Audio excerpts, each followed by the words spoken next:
dalkani dawlad baa ka dhisan waana madax banaan yahay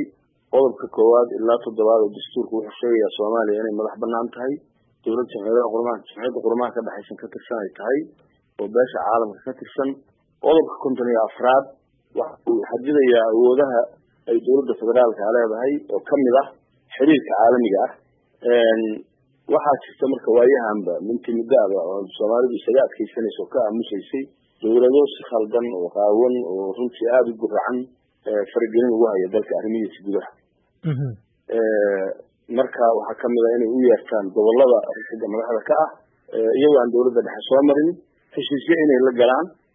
qaarkood saldhigay inay dalka samaysteen dekadii oo dhan qaateen ciidamo iska qortaan waxa la leeyahay waxay rabaan ay sameeyaan sidii wadan aan ciidamo ahayn uu yahay magarad waxaad si gaar ah usoo qaadateen dawladda Imaaraadka Carabta oo aad sheegteen falal isugu jira iska horkeen dawladda iyo maamul goboleedyada oo kale in ay sameystaan ciidamo sida aad haddaba adigu carabka ku dhufatay in ay heshiisyo la galaan maamul goboleedyada iyadoo aanan laga tixgelin dawladda dhexe ee Soomaaliya maxaa ilaa iyo iminka soo gaarsiiyay arrintan maadaama aanu la soconno in waqti hore ay soo bilaabatay arrimaha aad ka hadlayso hadda adiga ee la xiriira heshiisyada sida gaarka ah ay ula galayaan maamul goboleedyada waxaanu anagu ku hadlaynay waqtiyadaas hadda la soo dhaafay barnaamijka sagaalaad waqtigiisii dawladdan ka horeysay kii kale ka sii horeysay waxyaabo badan oo duruufo badan oo la tixgelinayay oo ahayd in nidaamka dastuurka uusan dhamaystirayn to xiriirka u dhexeeya gobolada iyo dawladda dhexe inaysan dhamaystirayn laakiin wixii ka dambeeyey dawladda xasan sheekh madaxweynaha ka ah tan ka horeysay dawladda ictiraafay oo caalamka ka tirsan bay ahayd arrimahaas oo arrimo la yaab la ah oo weliba dawladaha aanan ka filinayn masalan hadda dawladda Imaaraadka oo kale waa dawladaanu xiriir fiican leenahay oo taariikhi ah oo ganacsi leh oo diin leh oo walaalnimo leh haddii ay dawladdaas wax tarayso inay dawladda dhexe soo marto dabadeedna gobolada wixii ay u fidanayso oo wanaaga anagu diidi mayno wixii development iyo horumar ah markii dawladda dhexe ay la saxiixatay inay tiraan gobolkaas aan shaqo ka qabanaya ahlan wasahlan mushkila male dawladda og oo nidaamka waxa weeye in dawladda dhexe la soo maro waayo arrintaan waa arrin qodobka 54 ku xusan oo dawladda dhexe wixii xiriir caalami ah wasaaradda kusheyn baa jirta wasaaradda arrimaha dawladda baa jirta qodobada aad soo jeediseen waxaa kamid ah in maamul goboleedyadu ay u hoggaansamaan dastuurka dalka kana laabtaan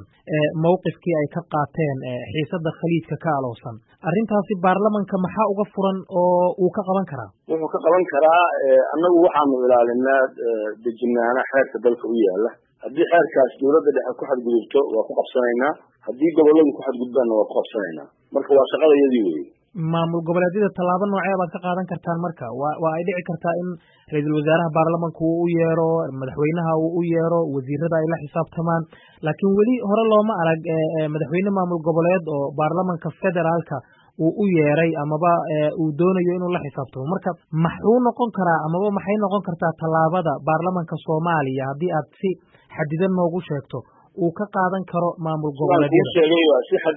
xadadan markaan kugu sheego waxa weeye annagu waxaanu ilaalinaa dastuurka dalka u yaala qodobkaas 54 wuxuu sheegayaa in dawladda dhexe ay wixii arrimo dibadeed iyadu iska leedahay aysan cid kale lahayn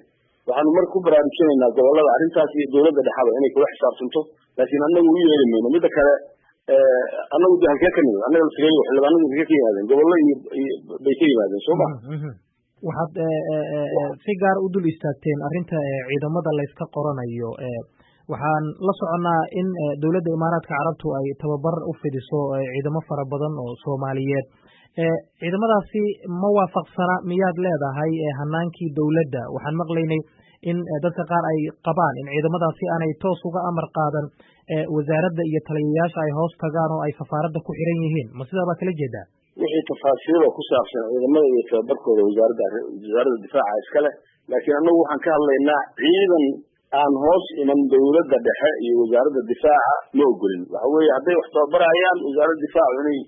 inay soo weli wasaaradda difaacu inay og tahay weye wasaaradda difaacu ciidankaas in loo tababaray oo hoos yimaadaan weye haddii kale 100 maleeshiyooyin oo cusub baa nagu samaysmayso aanan tabar ahayn iyo in dib loogu noqdo dagaalkii sokeeye iyo nadaam la-aan marka waxaan doonaynaa wasaaraddaas ha ku shaqale wasaaraddaas in la soo maro wasaaraddu ay ka warqabto ciidamada Soomaalida dadka Soomaaliya dalka difaacisa in la soo baraarna waxaad ku baaqdeen in safiirka Imaaraadka Carabta u jooga Soomaaliya xukuumaddu ay u yeerto iyo wasaaradaha khuseeya isla markaana ay u gudbiso cabasho ay ku muujinayso faragelinta aad ka dhawaajiseen dawladdiisu ay ku hayso Soomaaliya